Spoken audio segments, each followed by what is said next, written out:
তুমি আবু বকরের ওই গালে চর মারো। পাশেই ছিলেন হযরতে ওমর, পাশেই ছিলেন উসমান, পাশেই ছিলেন হযরতে আলী রাদিয়াল্লাহু আনহুম আজমাইন। সাহাবীরা হযরতে আবু বকরের বিপক্ষে যখন সিদ্ধান্ত গেল, সবাই দাঁড়িয়ে গেলেন। দাঁড়ানোর পর সবার চোখে পানি। হায় হায়, আবু বকর তো মিথ্যা বলতে পারে না, কিন্তু অন্যায়ভাবে আবু বকর আজকে শাস্তির সম্মুখীন হতে চলেছে। হযরতে আবু বকর চক্ষুটা বন্ধ করলেন, কারণ রসুলের বিধান কোরআনের বিধান, আর কোরআনের বিধান রসুলের বিধান, মানে বিধানটা আল্লাহর কথা। বলেন ঠিক কিনা? আমার আল্লাহর বিধানটা সামিআনা ওয়া আতানা, কোরআন থেকে শুনলো যেটা। আবু বকর মস্তক অবনত চিত্তে ঠান্ডা মাথায় তিনি দাঁড়িয়ে গেলেন, মার খাওয়ার জন্য প্রস্তুত হয়ে গেছে। আসমানের দিকে তাকিয়ে চোখ বন্ধ করে বলে, আল্লাহ তোমারে গালি দিয়েছে আই ইহুদি, আমি আবু বকর সহ্য করতে পারি না। ও রব্বুল আলামিন, আমি সহ্য করি নাই, একটা চর মেরেছি গো আল্লাহ। দুনিয়ায় আমার কোনো সাক্ষী নাই, তোমার কাছে বিচার দিলাম রব্বুল আলামিন, সঠিক বিচারটা তুমি করো। জোরে বলুন সুবহানাল্লাহ। হযরত আবু বকর দাঁড়ানো, ইহুদি সামনে দাঁড়ানো, ইহুদির মুখের মধ্যে হাসি, হাতটা রেডি করেছেন, এক ধাপ দুই ধাপ করে অগ্রসর হচ্ছেন আবু বকরকে চর দেবে। সাহাবীরা দেখে কান্না করে, আবু বকর অন্যায়ভাবে মার খাবে। আমার আল্লাহ সঙ্গে সঙ্গে জিবরাইলকে বললেন, জিবরাইল রে, যা যা যা, তাড়াতাড়ি গিয়ে আমার নবীকে বল, সূরা আলে ইমরান 181 নম্বর আয়াত আমার রাসূলের কাছে গিয়ে বল, ইহুদি যে আল্লাহরে গালি দিয়েছে, দুনিয়ার কোনো সাক্ষী আবু বকরের নাই, দুনিয়ার কোনো সাক্ষী আবু বকরের নাই। ও জিবরিল, তাড়াতাড়ি যা, গিয়ে বল, শাহিদ আল্লাহ, আমি আল্লাহ, শাহিদ আল্লাহ, আমি আল্লাহ স্বয়ং আবু বকরের সাক্ষী হয়ে গেলাম। ইহুদি যেন সরাসরি আমার আবু বকরের গালে চর মারতে না পারে, তাড়াতাড়ি গিয়ে শাস্তিটা বন্ধ করে দে। জোরে গণ সুবহানাল্লাহ। আল্লাহর রাসূলের কাছে ওহী অবতীর্ণ হয়ে গেল, সূরা আলে ইমরানের আয়াত নাযিল হয়ে গেল। বলা হলো, মুহাম্মদ শাস্তি বন্ধ করা লাগবে, কারণ দুনিয়ার কোন মানুষ আবু বকরের সাক্ষী নাই, স্বয়ং আল্লাহ, আল্লাহর গোলাম হওয়ার কারণে আবু বকরের পক্ষে আল্লাহ নিজেই সাক্ষী দিয়েছেন। জোরে কোন আল্লাহু আকবার। ইসলাম যারা মানবে, কোরআন যারা মানবে, আমার আল্লাহকে যারা মানবে, রাসূলকে যারা মানবে, আমার ভাইরা আবু বকরের মতো দুনিয়ার কেউ লাগবে না, আমার আল্লাহ রব্বুল আলামিন তার জন্য যথেষ্ট হয়ে যাবে। কোন সুবহানাল্লাহ। বিরক্ত হচ্ছেন নাকি? আর একটু কিছুক্ষণ আলোচনা চলবে, আর কিছুক্ষণ চলবে।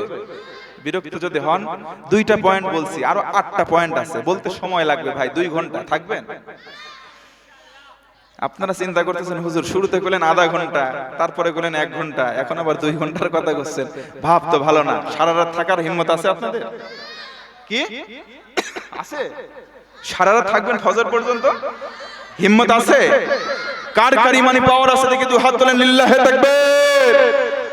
ভাই হাত নামান, হাত নামান, হাত নামান, হাত নামান। তো ভেজালে ফেলাই দিলেন আপনারা। সবাই হাত তুলছেন ভাই, এ দেখেন আমি কিন্তু হাত তুলি না, এ দেখেন।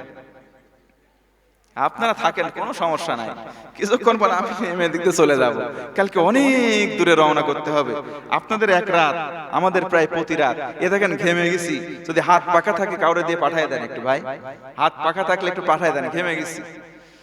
আমার ভাইরা যদি বিরক্ত না হন, আমি কি আর কিছুক্ষণ আলোচনা করব? আমরা যে মাঝে মধ্যে আপনাদেরকে গালিগালাজ দেই, এদের নিচু ভাষা ব্যবহার করি, কষ্ট পান? এ ভাই কষ্ট পান?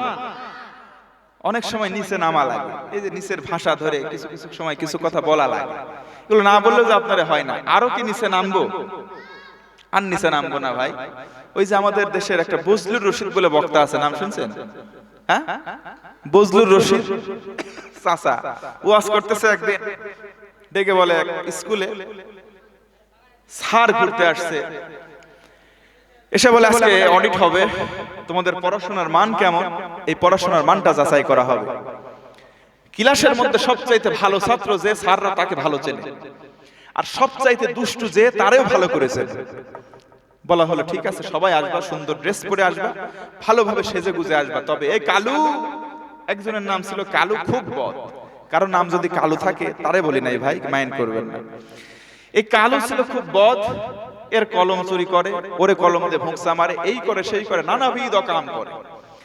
স্যার বলে দিল, কালু তোর কালকে ছুটি, তুই কালকে আসবি না। কালু চিন্তা করে, কিরে আমি ডাকে পাই না, আমি বিভিন্ন সময় আসি না, কালকে আমাকে ছুটি দেবে, কাহিনী কি? অফিসের কাছে আস্তে করে কান নিতে শোনে, বলে কালকে সব ছাত্রের জন্য 1 প্যাকেট করে মিষ্টির ব্যবস্থা করা হয়েছে, এমনকি কালকে সবাই সুন্দর সুন্দর পোশাক পরে আসবে। কালু সব শুনে ফেলছে যে কালকে টিওনো স্যার আসবে, অডিটে আসবে, মিষ্টিও দিবে, মাগার আমাকে আসতে কেন না করলো? কালুর কথা অনুযায়ী কাজ। পরের দিন সকালবেলা সবার আগে দপ্তরি দরজা খুলছে যখন, আস্তে করে ক্লাসের ভিতরে ঢুকে বেঞ্চের নিচে চুপ করে বসে আছে। স্যার চলে আসছে, অডিট চলতেছে, চলতে চলতে বিভিন্ন রুম শেষে এবার ওর ক্লাসে ঢুকছে। ডেকে অডিট স্যার প্রশ্ন করতেছে, বলো তো তোমরা কেমন পড়াশোনা করতেছো, একটু চেক করি। অডিট স্যার একটা প্রশ্ন করবে, একই জিনিস যেমন নদী, এক জায়গায় এই নাম, ওই নদী আরেক জায়গায় গিয়ে আরেক নাম, কোথাও বা পদ্মা, গঙ্গা, কোথাও মেঘনা, কোথাও যমুনা, কোথাও শীতলক্ষা, কথা বলেন ঠিক কি না? স্যার তো এটা জানে। স্যার এবার প্রশ্ন করতেছে, বাবারা বলো তো দেখি কোন জিনিস একই জিনিস কিন্তু জায়গা পরিবর্তনে নাম ভিন্ন ভিন্ন হয়? তোমরা কি কেউ বলতে পারবা? First boy, second boy, third বয় কেউ বলতে পারে না, সবার মাথা নিচু হয়ে গেল। এমনকি তার ক্লাসের শিক্ষকরা পর্যন্ত বলতে পারে না। বেঞ্চের নিচ থেকে কালু বলতেছে, স্যার আমি পারি। তুমি পারো তো বাবা, এতে বেঞ্চের নিচে কেন, উঠে আসো। হেড স্যারের তো একবারে পানি গলায় থেকে শুকিয়ে গেছে, কি রে ওটা না ছুটি দিছে, কখন আসলো? তো ইজ্জত স্কুলের মারবে, উল্টা পাল্টা প্রশ্ন। বাবা তুমি পারো তো, ওই জায়গায় কেন, এখানে আসো, দাঁড়াও, বলো তো সবার সামনে বলো, আমিও শুনি তোমরাও শোনো, বলো তো একই জিনিস বিভিন্ন জায়গায় বিভিন্ন রকম নাম। বলে স্যার এটা পারেন না, একেবারে সিম্পল জিনিস। বলে কি? স্যারেরা পর্যন্ত আশ্চর্যিত হয়ে গেছে, কি রে বলে কি, আমরা পারি না আর ও পারে কেমন করে?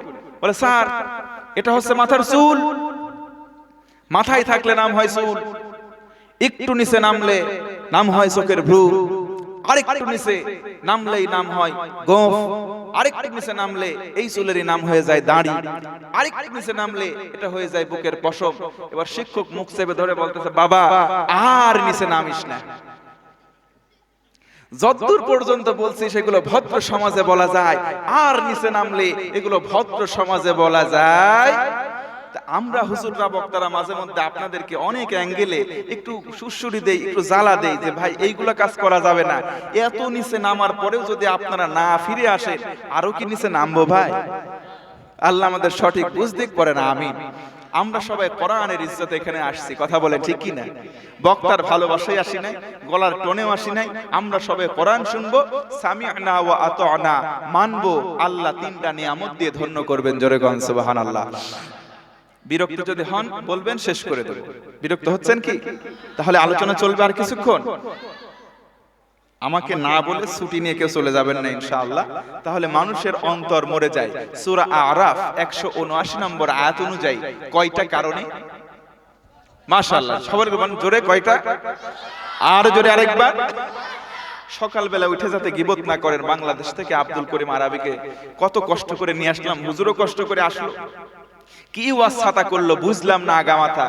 আমার এই শ্রোতাদের যদি এই কথা হয়, আমিও ব্যর্থ, আপনারাও ব্যর্থ।